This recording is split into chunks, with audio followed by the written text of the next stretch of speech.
जो है JDK, JRE, JVM, JIT, ये सब चीज़ों के बारे में डिस्कस कर रहा था। बट बिफोर दैट ग्रेजुअली हम लोग इन कंपोनेंट्स को इंक्लूड करेंगे अपने टॉपिक्स में। हम लोग लास्ट एक क्लास में इसको इनपुट क्या ले रहे हैं, कैसे कर रहे हैं, वो भी शायद देखे थे।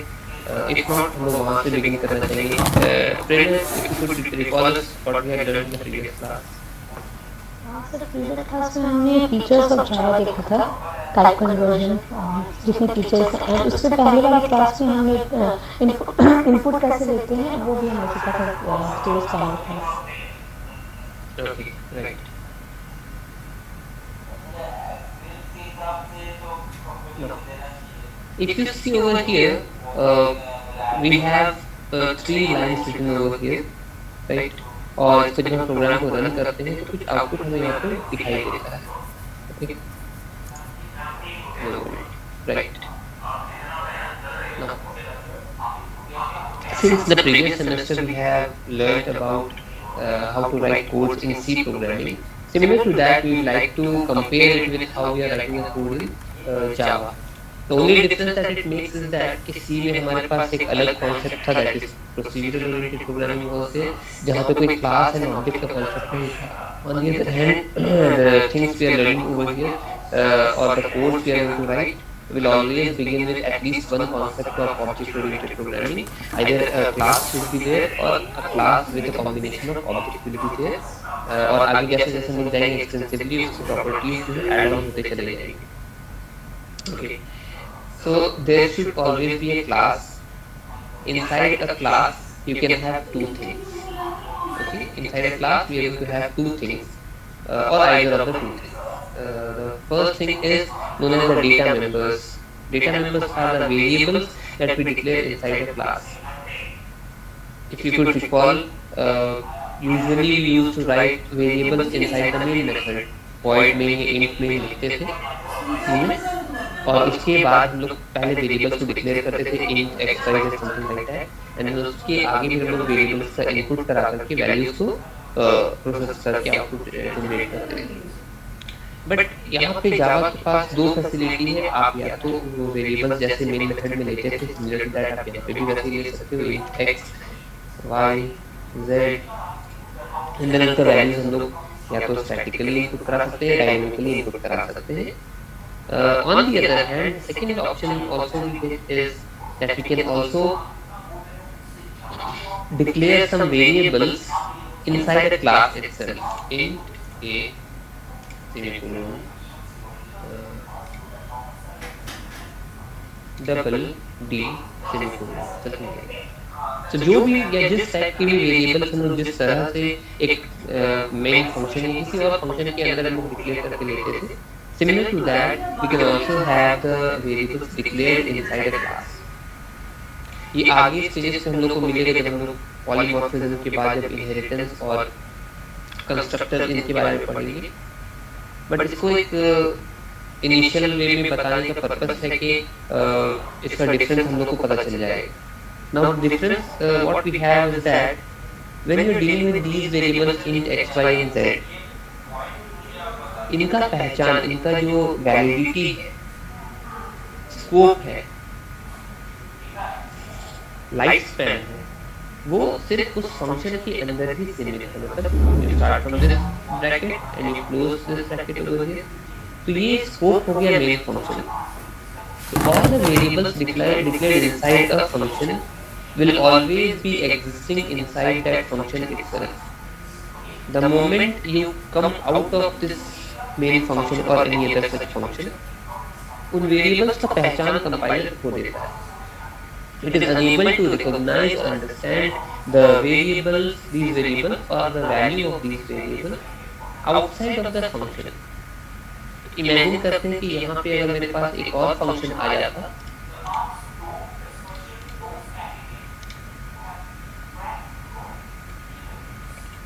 शो नाम से एक फंक्शन बना रहे हैं से, और इसका बॉडी कंस्ट्रक्ट करते हैं, और इसके अंदर हम अगर अपना वैल्यूज को प्रिंट कर रहे हैं, सिस्टम डॉट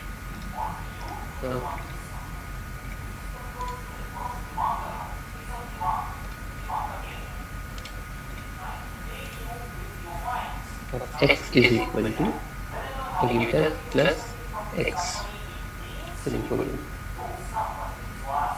तो अगर हम इस फंक्शन को या इस फंक्शन के स्टेटमेंट को रन करना चाहेंगे, it will try to generate an error. Why? Because इस फंक्शन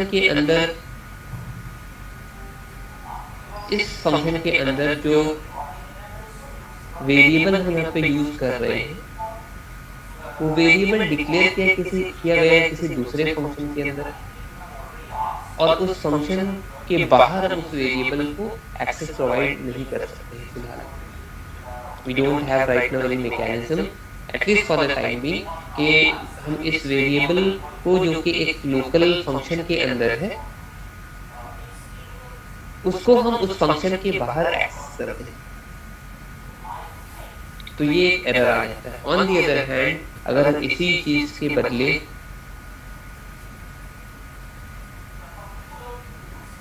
अगर हम ये लिख देते हैं value of A equals a, then it's perfectly all right, इसमें कोई एरर नहीं देगा। हाँ, प्रोवाइडेड कि हम लोग को ए का वैल्यू इनपुट कराना पड़ेगा, ठीक है। तो ये वाला जो है एक एरर जनरेट कर देगा। On the other hand, this is perfectly correct। तो ये बेनिफिट हम लोग को मिलता है क्या चीज का? अच्छा, बेनिफिट दिखाना तो इसको और एक्सटेंड करते हैं कि in fact I can use the same statement inside any other function also। Now if I want to print the value of a in two different functions, it's perfectly valid। Why? Because हमने जो variable a लिया है, declare किया है, वो किसी function के अंदर डिपेंडेंट नहीं है। It is lying outside the function, or we can say that it is lying inside a class। So any variable that we declare inside a class is known as class variable। किसी जगह पे हम लोग उसको global variable भी बोलते हैं।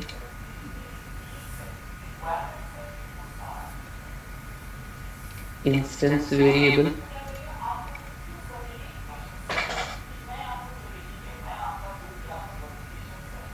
okay, instance variable,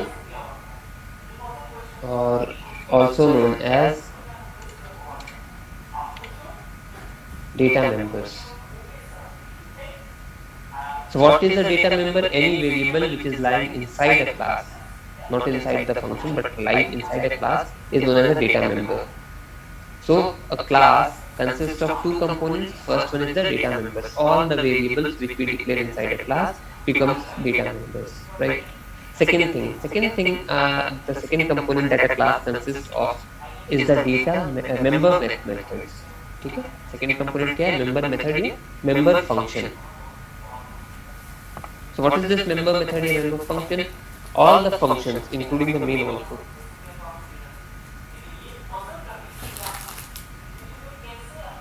all the functions that are available inside that class। For example, in this class main, we have two functions available। First is the main function, second is the show function। So ऐसे जितने भी functions एक class के अंदर belong करते हैं, all are termed as member methods। ठीक है, member functions या member methods। तो आप कभी भी एक क्लास को परसीव करेंगे आज के बाद से, तो आप हमेशा उसके दो ही कंपोनेंट को परसीव करेंगे। एक क्लास के अंदर कुछ वेरिएबल्स हो सकते हैं और कुछ फंक्शंस हो सकते हैं। तो अगर वेरिएबल्स हैं तो वो डेटा मेंबर्स के अंदर कहलाएंगे, और फंक्शंस है तो वो मेंबर मेथड के नाम से पहचाने जाएंगे। In fact somewhere down the line कुछ क्वेश्चंस में भी हम लोग को यही टर्मिनोलॉजी मिलेगा कि you have this class, then you have the variables or the instance variables, and you have these many member methods। now solve the problem, here I will Java। ठीक है, और ये बहुत कॉम्प्लिकेटेड चीज नहीं। इनफैक्ट स्टैंडर्ड 10 के जो ICSE के एग्जाम्स में जो पेपर्स सेट होते हैं उसमें भी क्वेश्चन इसी फॉर्मेट पे ही दिया जाता है। हम लोग धीरे धीरे आगे जब पहुंचेंगे तो उस टाइप के प्रॉब्लम को कंसीडर करेंगे। Okay, any doubt till now?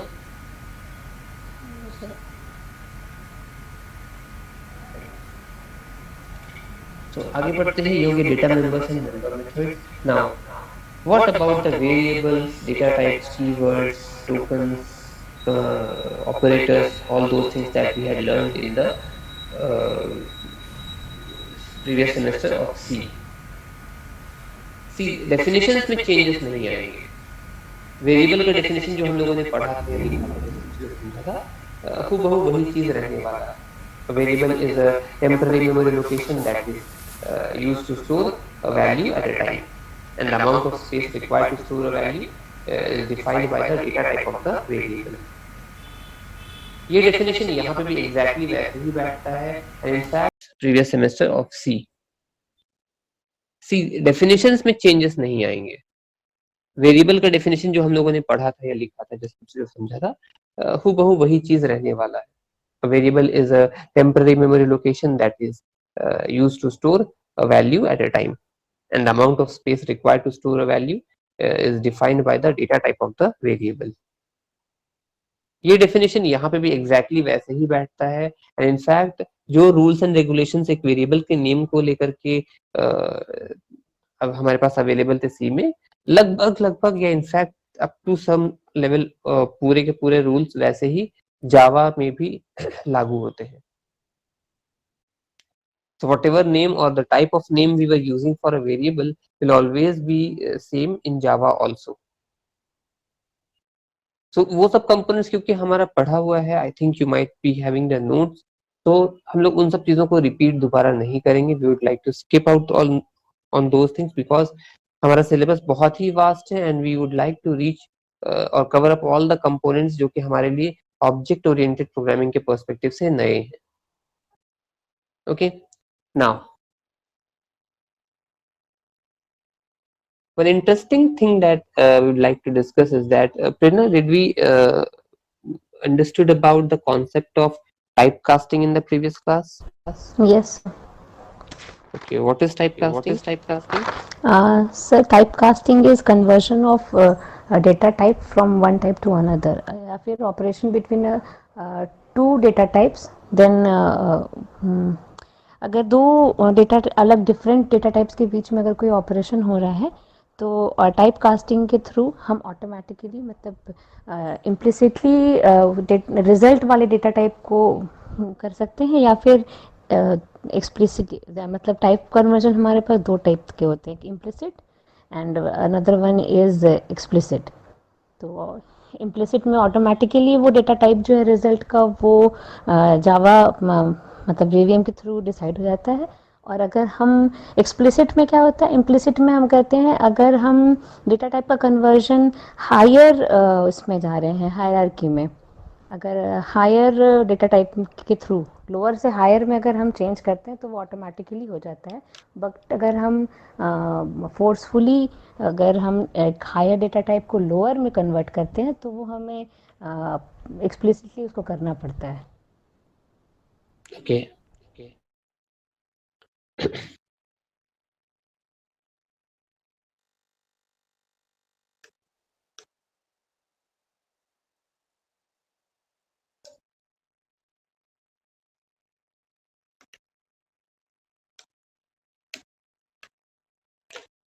Quickly इस चीज को कवर अप कर लेते हैं हम लोग, ठीक है। दो एग्जांपल हम लोग यहाँ पे कंसीडर करने वाले हैं। I think one more variable I should take, चलो ठीक है, इस पे हम लोग पहले काम करते हैं। Let's say that I do have a variable x and its value as 12, right? So what I'm trying to do over here is y is equal to x semicolon, ठीक है। और फिर हम लोग क्या कर रहे हैं, इसमें प्रिंट कर रहे हैं system dot out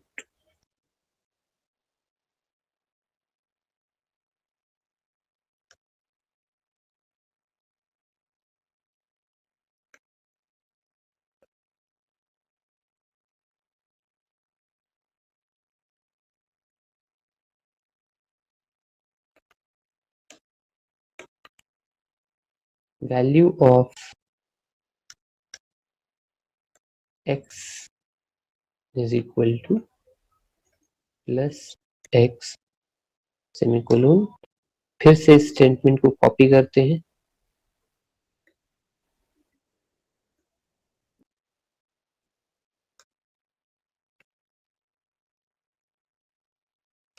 XY. खुशी, any idea? Sorry, any idea ये आउटपुट क्या जनरेट करेगा? सर एक्स वाले में तो वही 12 होगा हम्म, और वाई वाले में वो डबल होगा, तो डबल में मतलब वही होता है ना जो डबल हो जाता है उसका आउटपुट। तो वाई में तो एक्स का वैल्यू ही आउटपुट में आएगा, लेकिन वो डबल में आएगा। What do you mean by double में आएगा? क्या वो 24 हो जाएगा? याद ही नहीं आ रहा है सर कि डबल में वो क्या करता है उसको। 24 हो जाएगा फिर शायद। Prerna, from your side, any guesses? Sir x is equals to 12 and y is equals to 12.000, ये जाएगा हमारा समवट 8 to 9 पॉइंट्स तक शायद सर। पॉइंट के बाद मतलब 0000, डबल का जितना ओके, मिला जुला। कहीं पे एरर दे दिया है?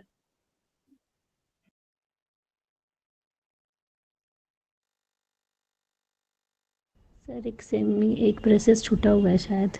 नहीं, हाँ सेमीकोलन सर, मेन का। नहीं नहीं, इसमें नहीं रहता, वो पैरेंथेसिस सी में। प्लस प्लस में रहता। ओके, मेन मेथड का ब्रैकेट क्लोज हुआ है। यस सर, मेन मेथड का ब्रैकेट छूटा हुआ है।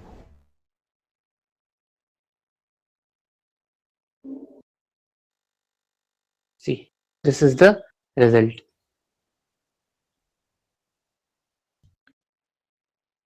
सर तो फ्लोट में भी 12.0 ही आता है ना सर, हाँ और डबल में भी वैसे ही आएगा।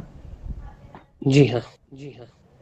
ओके सर, क्योंकि मैंने जब लेट्स अब खुद से लेट्स रन प्रैक्टिस वन किया था मोर तब वो बहुत टाइम। लंबा था।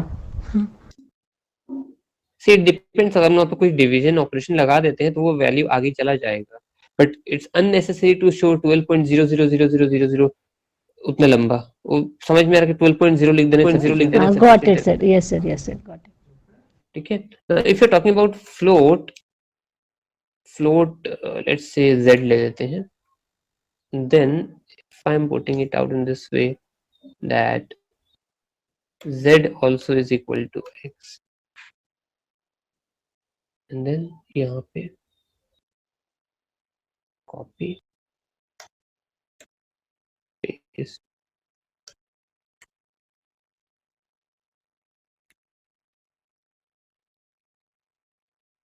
then run करते हैं। See, अगर हम लोग प्लेन टेक्स्ट में ऐसे देख रहे हैं, it does not make any difference between float and double value, दोनों में ही रिजल्ट सेम दे रहा है, right? 12.0 12.0, so what is the difference between float and double? हम लोग फ्लोट डेटा टाइप को यूज किए थे सी में, but double data type was not there in C, at least we did not tried about the double data type. ठीक है, now float और double में डिफरेंस क्या है? सिंपल सा डिफरेंस है, float is of single precision type या lower precision type, and double is of higher precision type. What do we mean by this? Float data type का जो range है, तो पॉइंट के बाद अप टू 5 to 6 डिजिट्स तक वो जा सकता है, बट उसके बियॉन्ड भी अगर हमको रिजल्ट चाहिए, मतलब हायर एक्यूरेसी या हायर प्रिसिजन के लिए चाहिए कि 8-10 डिजिट्स आफ्टर डेसिमल पे भी वो बताए हमको रिजल्ट, तो वैसे सिचुएशन में हम लोग वहाँ पे डबल डेटा टाइप यूज करते हैं। इसका एक परफेक्ट एग्जांपल अगर हम लोग देखते हैं, let's say I am putting it out y as 22/7, that is the value of pi, and यहाँ पे भी हम लिखते हैं 22/7, तो दोनों में सेम रिजल्ट आना चाहिए। Let's try to run this.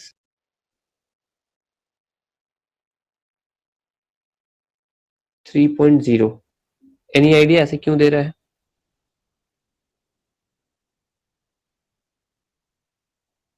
हम लोग को पता है 22/7 करने से वो 3.14 मिलता है, that is the another pies value of pi. Either 22/7 लिखते थे मैथ्स में या 3.14 लिखते थे, which is again solution of 22/7, but यहाँ पे तो रिजल्ट ही गलत दे रहा है, 3.0 3.0। So is there any mistake in Java regarding the calculations or what?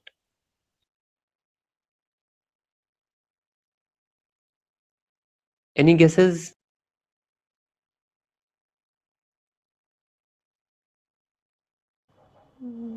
No sir. No idea sir. C interview में यही छोटे चीजों को पकड़ लेता है और वो कंफ्यूजन सा क्रिएट हो जाता है, and then as a student we try to जज आवर ओन डिसीजन कि अरे सही बोल रहे हैं गलत बोल रहे हैं। परहैप्स यहाँ पे बहुत बेसिक सा चीज लग जाता है जो कि अभी हम लोग डिस्कस कर देंगे। ठीक है, थोड़ा सा ओपन माइंडेड हम लोग को बनना पड़े कि ये ऐसा डिफरेंस क्यों आता है और इसको रिजॉल्व कैसे करेंगे।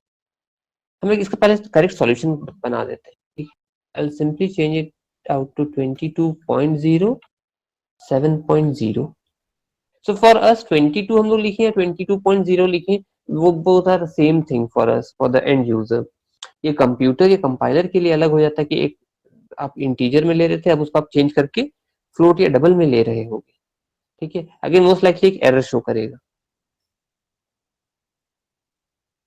एरर आ गया कहाँ पे स्पेसिफिकली, जहाँ पे लोग फ्लोट डेटा टाइप यूज कर रहे हैं, मतलब जेड वाले में।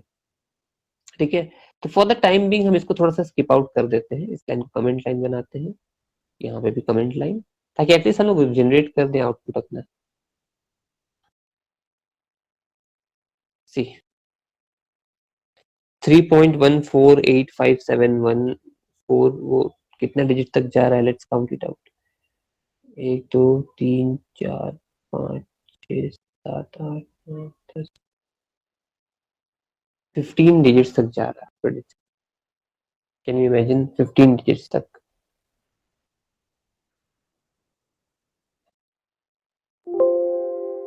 अब बात आती है क्या कि ये जेड वाले में एरर क्या है। ठीक है, इसको कमेंट लाइन हटाते हैं।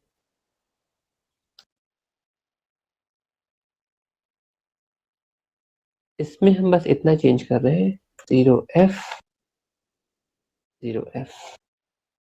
अगेन रन करते हैं। सी कितने डिजिट तक जा रहा है, 1 2 3 4 5 6 डिजिट तक जा रहा है।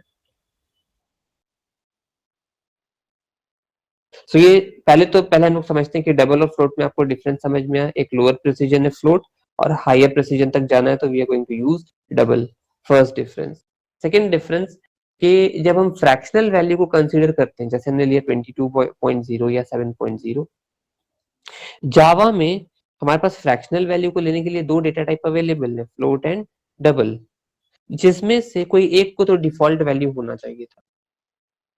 Java has considered double data type as the default value for your fractional representation। fractional value या decimal value को represent करने के लिए Java has considered double data type as the default value or default data type।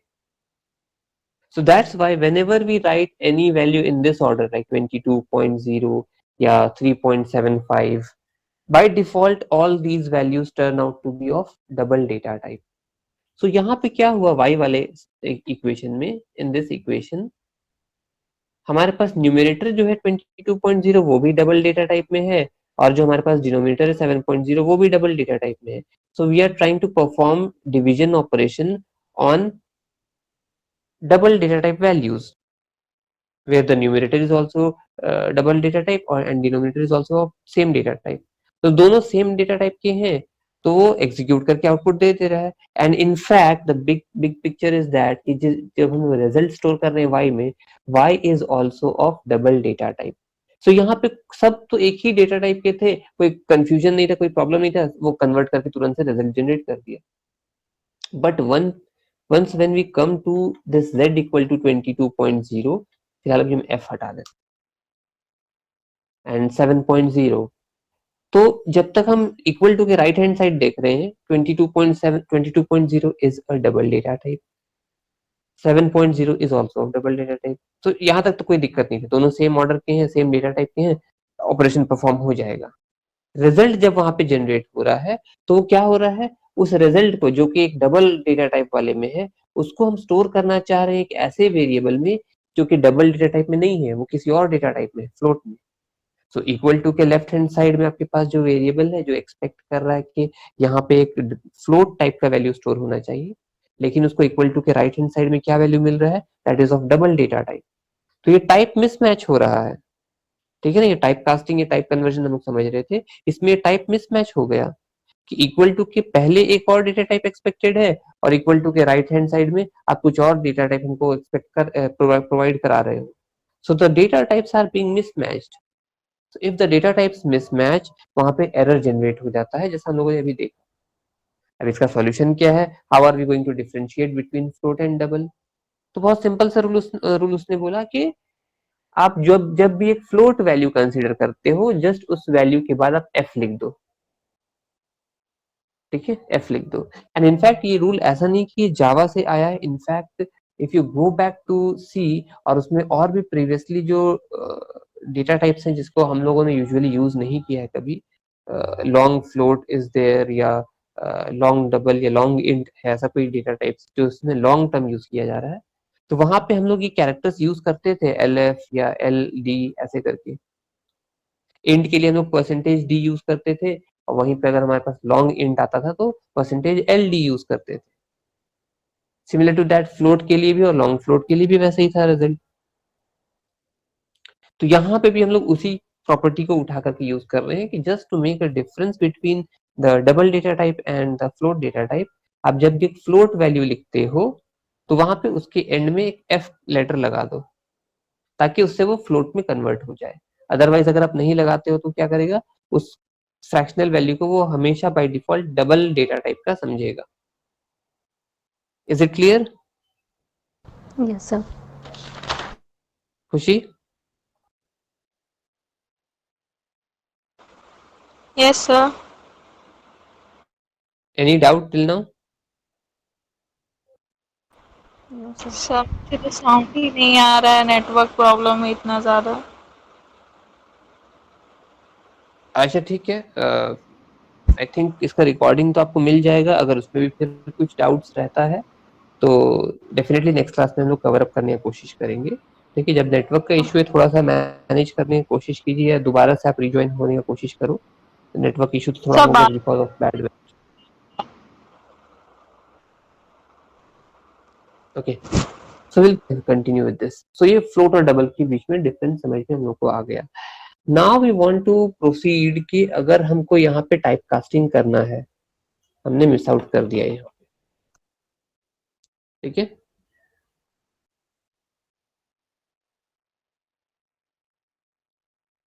Now see, type casting जो हम लोग last class कर रहे थे उसी का एग्जांपल यहाँ पे भी हम क्लियर कर लेते हैं कि इम्प्लिसिट और एक्सप्लिसिट टाइप कास्टिंग क्या है. इम्प्लिसिट, जैसा प्रेरणा ने कहा कि वो इंटरनली ऑटोमेटिकली होता है. तो हम लोग कोई भी ऐसा कैलकुलेशन इन्वॉल्व कर रहे हैं जिसमें हमारे पास जो वेरिएबल्स हैं या जो वैल्यूज हैं वो डिफरेंट ऑर्डर्स के हैं, तो उसमें अगर हम एक रिजल्ट जनरेट कर रहे हैं तो रिजल्ट किसी एक डेटा टाइप में आएगा. और वो किस डेटा टाइप में आना चाहिए? हमेशा जो हाईएस्ट ऑर्डर वाला है उसमें आना चाहिए. तो अगर हम यहाँ पे y में एक ऐसे कुछ सॉल्यूशन कर देते हैं +3, तो अब ये क्या है, मेरे पास दो वैल्यूज जो है that is 22.0 and 7.0 are of double data type, और वहां पे +3 में जो 3 है वो हमारा इंट डेटा टाइप है. तो how are we going to convert, and या फिर कौन से डेटा टाइप को किस में कन्वर्ट करेंगे? क्या डबल वाला इंट में कन्वर्ट होना चाहिए, या इंट वाला डबल में कन्वर्ट होना चाहिए? कुछ तो रूल होना चाहिए. सो एनी गेसेस प्रेरणा, ये किस में कन्वर्ट होगा, कौन किस में? सर अगर इम्प्लिसिट में लेंगे तभी इंट तो डबल में हो जाएगा, हायर प्रेसिडेंस में चला जाएगा. Very good, very good. आपने बोला अगर हम लोग इसको इम्प्लिसिट में लेंगे, तो मतलब यहाँ पे स्कोप है क्या एक्सप्लिसिट में भी लेने का? एक्सप्लिसिट में सर अगर वाई, पहले तो आप ये बताओ कि ये इम्प्लिसिट में कन्वर्ट होगा एक्सप्लिसिट में? सर ये इम्प्लिसिट है क्योंकि मेरे पास तो वाई का डेटा टाइप ऑलरेडी डबल ही है, तो ये 3 जो है वो डबल में ही कन्वर्ट हो जाएगा. अगर मेरे पास अगर ऐसा रहता कि रिज़ल्ट मेरे पास जैसा अगर हम इंट में लेते, अगर मेरा y अगर इंट होता, क्योंकि ये तो फ्रैक्शनल वैल्यू है एंड बाय डिफ़ॉल्ट अगर जावा इसको लेता है डबल में डेटा टाइप में, तो डबल, और अगर वाई मेरा इंट रहता तब यहाँ पे मेरा वो एक्सप्लिसिट वाला हम लोग कर सकते थे। Okay, well explained, and it is also correct. Yes, यहाँ पे ये implicit convert होगा। बहुत अच्छे तरीके से आपने पकड़ा कि हमारे पास इक्वल टू से पहले जो वेरिएबल है वो तो पहले से डबल डेटा टाइप में है, सो वी आर एक्सपेक्टिंग कि जो हमारे पास रिजल्ट जनरेट होगा वो भी डबल ऑर्डर में होगा। तो मेरे पास इक्वल टू के बाद जो वेरिएबल्स वैल्यूज दिख रहे हैं उनमें से कौन कौन से डबल ऑर्डर में नहीं है, डबल डेटा टाइप के ऑर्डर में नहीं है, उनको वो क्या करेगा, डबल में कन्वर्ट कर देगा। शर्त यही है कि जितने भी वैल्यूज हैं जो डबल डेटा टाइप में नहीं दिखाई दे रहे हैं वो सब डबल डेटा टाइप से नीचे होने चाहिए in the order hierarchy of the data types.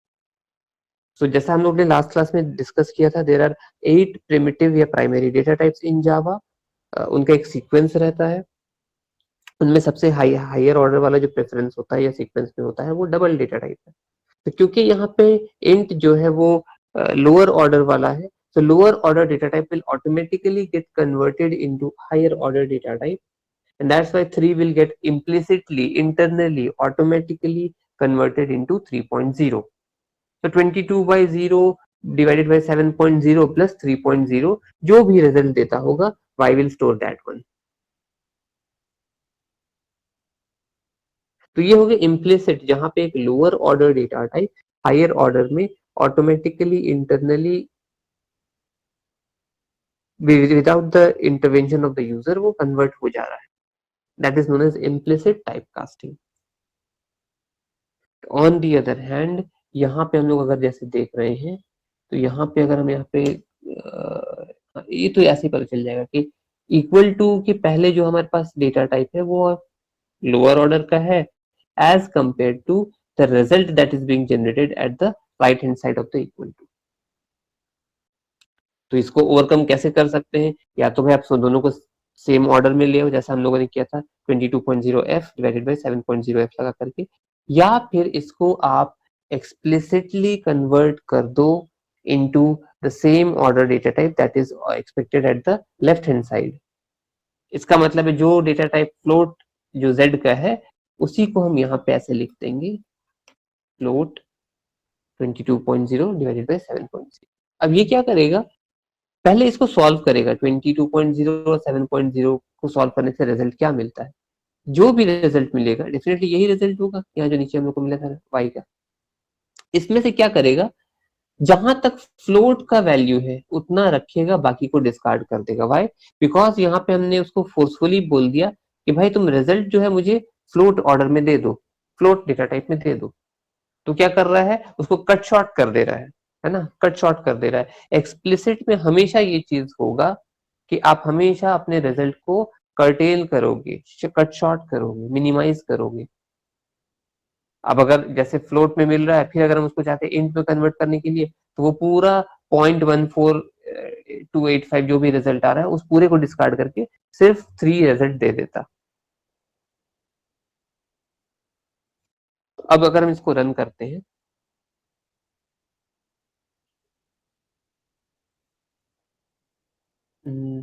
have we made a mistake somewhere? Z. Okay, yeah. The whole result should be evaluated in this manner.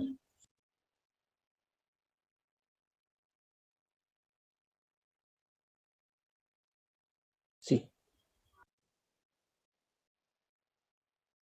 ठीक है, वही रिजल्ट दे रहा है जो हम लोग को प्रीवियसली दे रहा था, जब हम उसको फोर्सफुली f लिख करके कन्वर्ट तो नहीं, उसको बता दे रहे कि ये फ्लोट में था।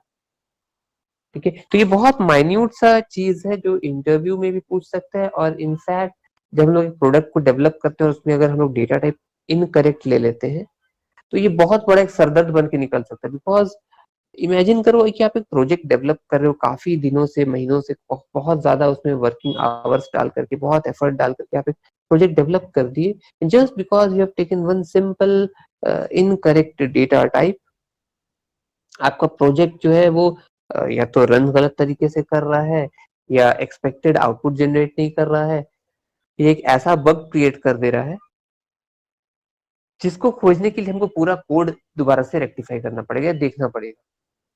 So it's very tiring job कि छोटा छोटा मिस्टेक को पकड़ पाए, बिकॉज ये एक्चुअली में एरर नहीं जनरेट करता है, इनकरेक्ट आउटपुट आपको दे देगा। एरर जनरेट कर रहा है तो ठीक है, वो तो प्रोग्राम रन नहीं कर रहा, उसको रेक्टिफाई किया जा सकता है, बिकॉज वहां पे क्लियरली विजिबल होता है कि आपने एरर कहाँ पे छोड़ा है।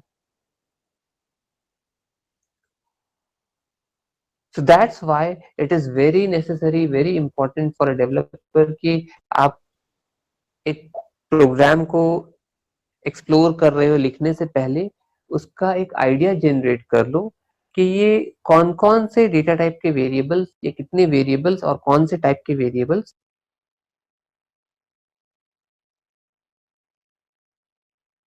इस प्रोग्राम में हम लोगों को चाहिए, और उनके बीच में एक प्रॉपर रिलेशन होना चाहिए।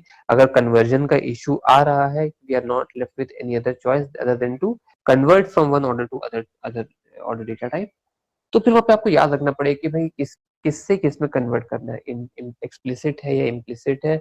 इम्प्लिसिट है तो कोई दिक्कत नहीं, वो इंटरनली ऑटोमेटिकली कर लेता है एंड हम लोग उसको बस एक्सेप्ट कर लेते हैं, बट एक्सप्लिसिट है तो हम लोग को अवेयरनेस रख करके उसका कन्वर्जन सही ऑर्डर में करवाना पड़ेगा। So this is what the conversion or the typecasting looks like.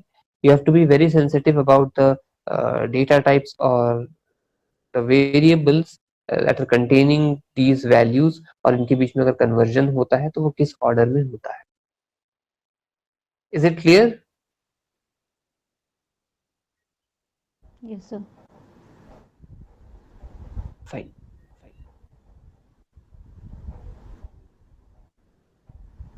So this was not available or not uh,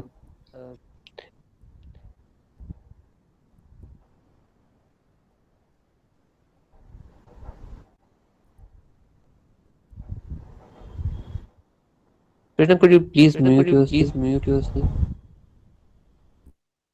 Thank you.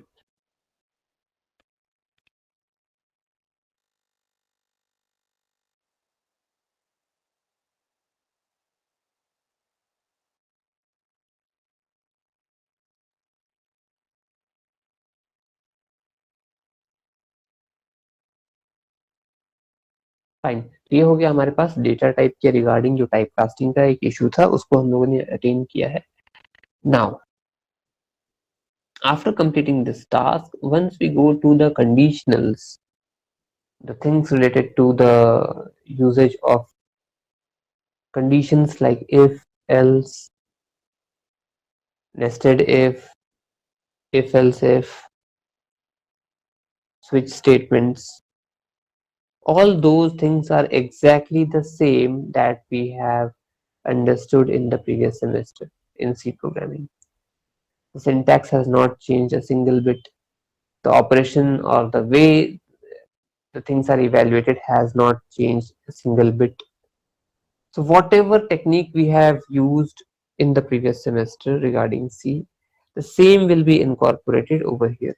So it does not make any sense for all of us, including you and me both, कि हम लोग फिर से उन्हीं questions को वैसे ही फिर से एक्सप्लेन करके रिपीट करें। यस, हैविंग सेड दैट, आपके पास अगर डाउट्स है या वो क्लैरिटी नहीं है कि सर एक बार रिवाइज कर लेना चाहिए, feel free to discuss it with me. हम लोग डेफिनेटली उन टॉपिक्स को एक बार रिवाइज कर लेंगे, बट उसको फिर से वैसे ही डिस्कस करना या पूरे थॉरोली उस चीज को पढ़ाई करना, I don't think so, it does make any sense. हाँ, दो अलग टीचर पढ़ा रहे होते या कुछ डिफरेंसेस होता, then definitely we could have covered all those things, but ऐसा कोई चीज है नहीं। ठीक है, so I would suggest that आप पुराने सी के नोट्स जो भी हम लोगों ने डिस्कस किया है या शेयर की मैम ने किया होगा, उनको निकाल करके देखो इफ एल्स और उनका कंडीशनल्स का लॉजिक कैसे ऑपरेट करता है। Similar to that, translate the whole code into Java. आपके पास सी के कोड्स अवेलेबल होंगे, try to write those things in Java. No,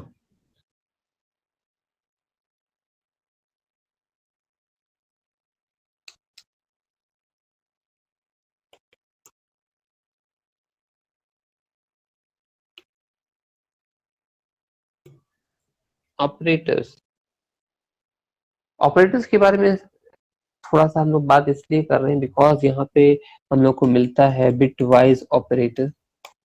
बाकी ऑपरेटर्स तो वैसे ही हैं, the relational operators, the conditional operators, the arithmetic operators, ठीक है, all those things are still the same and they behave in the same manner as they were doing in C programming. Bitwise operator क्या है? Those operators which only operate on the bit values, like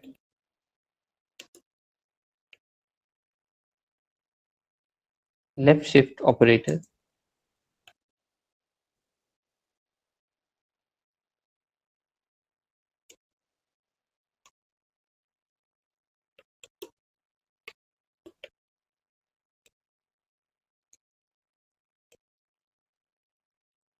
right shift operator, ठीक है, and again we have the extensions of those things, uh, ठीक है. I would suggest you go through these bitwise operators for once. अगर समझ में आ जाता है, it's not very big deal. Definitely I have an expectation कि समझ में आ जाएगा. If not, then we'll put these things in the next class ताकि वहाँ पे ये लेफ्ट शिफ्ट राइट शिफ्ट या बिटवाइज ऑपरेटर्स काम कैसे करते हैं उसको समझ पाए. Again I'm saying stating that bitwise operators only work on the bit values. इसका मतलब क्या है? Let's say if I'm having number 12, x equal to 12, let's say x equals 12, तो ये 12 का लेफ्ट शिफ्ट या राइट शिफ्ट अगर हम करना चाहते हैं, ये पॉसिबल नहीं है बिकॉज x जो है अभी एक न्यूमेरिक वैल्यू रखा है which is not of binary nature. So what compiler does is that it converts this 12 into its binary equivalent और उस बाइनरी इक्विवेलेंट पे वो एग्जीक्यूट करके रिजल्ट दे देगा. Okay, so what I mean to say is that we don't have to specifically have binary values to perform left shift and right shift. अगर हम उसको एक न्यूमेरिकल वैल्यू भी देते हैं लाइक इन इंटीजर वैल्यू, तो वो इंटरनली कंपाइलर जो है इंटरनली उसको कन्वर्ट कर देता है into its equivalent decimal form और उसका फिर लेफ्ट शिफ्ट या राइट शिफ्ट जैसे जरूरत है वो परफॉर्म करके वापस से रिजल्ट हमको either if required in binary it will generate in binary, if required in decimal form it will generate in decimal form. Okay, so make a note of this कि you have to study bitwise operator in the next for the next class. And moving forward,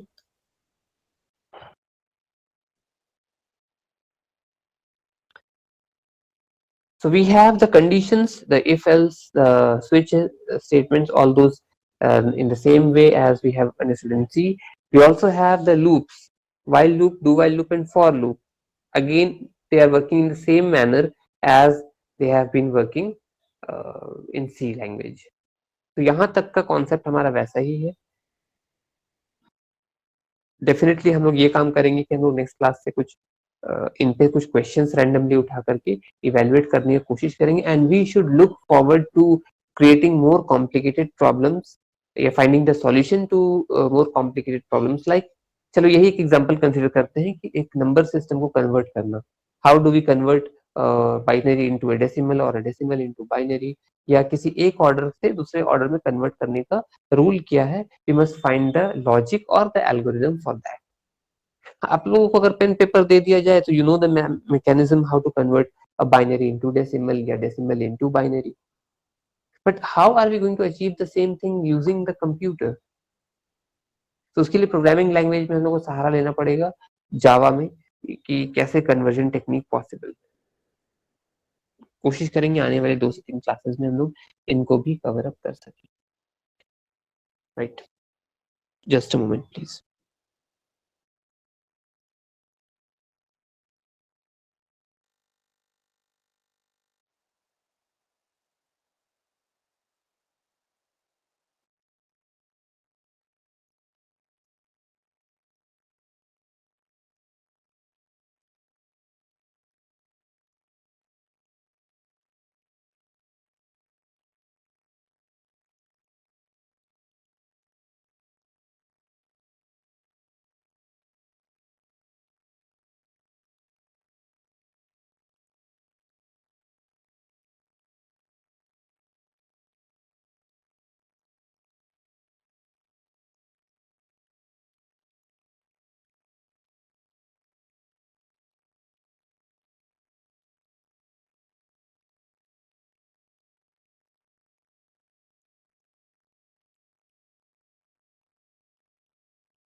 Okay, so the next big thing is the use of functions and constructors. ठीक है, function का definition, meaning, purpose, usage वैसा ही है जैसा previously पढ़ा गया है. So the whole syntax and the structure has been carried forward from the previous language itself. Yes, with some added benefits, with some added uh, flexibility to using the function. हम लोग function में पढ़ते थे कि 4 तरीके से होता है, isn't it? With parameter, without parameter, with return type, without return type. Similar to that, we also have the same things in uh, Java also. But यहाँ पे हम लोग को क्या होगा, using all those features, we also introduce the concept of object-oriented programming that is known as polymorphism. Remember the term polymorphism, जिसका meaning होता है कि one thing having many forms. तो किसी एक चीज को अगर हम लोग मल्टीपल वेज में रिप्रेजेंट कर सकते हैं, that gives us an idea of or that makes sense for code reusability, and that is polymorphism to achieve.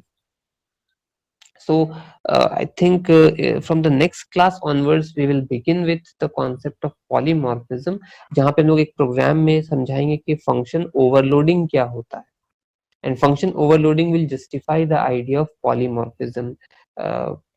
एक और छोटा सा टास्क दे रहे हैं पढ़ने के लिए या समझने के लिए, या फिर इट्स बेटर कि हम लोग इसको नेक्स्ट क्लास में थोड़ा सा एक्सटेंड करें, जहाँ पे पॉलीमॉर्फिज्म का वेरिएशंस या उनके बारे में जो डिस्कशन है वो हम लोग आगे रखें. So any doubt till now, till this place?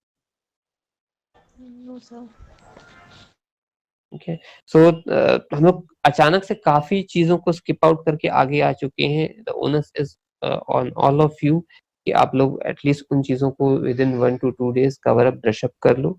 एक तरह से अच्छा रहेगा, सी भी रिवाइज हो जाएगा, एक नए लैंग्वेज को भी कर लेंगे. तो इसका बेस्ट ऑप्शन क्या हम समझते हैं, once we are dealing with multiple languages, आप अपने नोट्स में कंपैरेटिव एनालिसिस बनाते चले जाओ.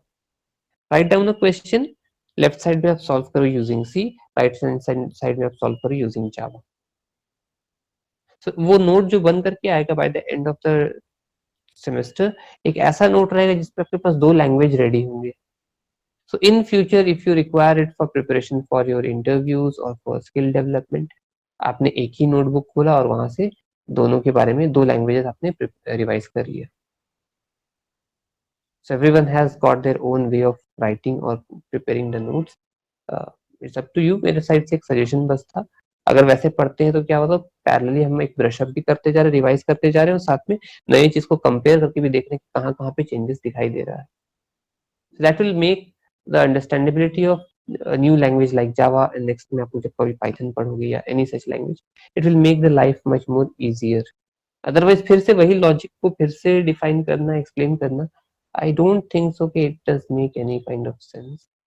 But हाँ, having said that, we are still open कि आपके पास अगर कुछ डाउट्स आते हैं कि सर सी का नहीं समझ में आया था, उसको जावा में कैसे ट्रांसलेट करें या नहीं हो पा रहा है, definitely we'll revert back to all those problems to resolve the issues. Okay. So next class में हम लोग start करेंगे about concept of polymorphism using the functions concept, जहाँ पे हम लोग functions को overload करेंगे और वहां से polymorphism कैसे अचीव हो रहा है उस पर डिस्कस करके उस टॉपिक को क्लोज करेंगे. Okay. So till then, have a nice day. Thank you, sir.